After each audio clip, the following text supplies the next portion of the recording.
அண்ணன் மு க ஸ்டாலின் அவர்கள் எந்த மேடைக்கு போனாலும் சரி, இல்ல பட்டத்து இளவரசர் உதயநிதி அவர்கள் எந்த மேடைக்கு போனாலும் சரி, கொள்கை இல்லாத கூட்டம் எல்லாம் கூச்சல் போட்டுக்கிட்டு இருக்குது, கொள்கை இல்லாத கூட்டம் எல்லாம் கூச்சல் போட்டுக்கிட்டு இருக்குது, இவர்களால யாருக்கும் எந்த பயனும் இல்லை, அவர்களுக்கே பயன் இல்லை, இப்படிலாம் பேசிக்கிட்டு இருக்கிறாங்க.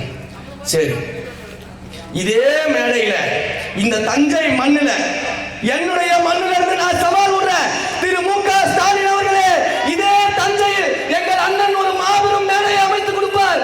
எதிர்க்கு எதிராக நீங்க பேசவாங்க, துண்டு சீட்டு இல்ல, மிகப்பெரிய புத்தகத்தையே கூட கொண்டு வந்து எதிர்த்து நின்று பேசுங்க.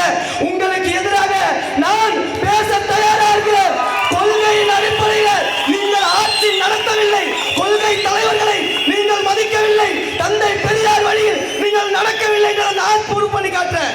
எதிர்த்து நின்று பேச திரு மு க ஸ்டாலின் அவர்களுக்கு இந்த தஞ்சை மண்ணில் இருந்து சவால் வர தயாரா? கவலைப்படாதீங்க, நீங்க அமைக்கிற மேடையோட மிகச் சிறப்பான மேடையை எங்க அண்ணா அமைச்சு கொடுப்பாரு. உங்களுடைய திமுக உடன்பிறப்புகளுக்கும் இருக்கைகள் அமைச்சு கொடுப்பாரு. பேசுறதுக்கு நீங்க தயார்னா நாங்களும் தயார். உடனே எங்க தளபதி எல்லாம் பேசக்கூடாதீங்க. எங்கள் தலைவர் மாபெரும்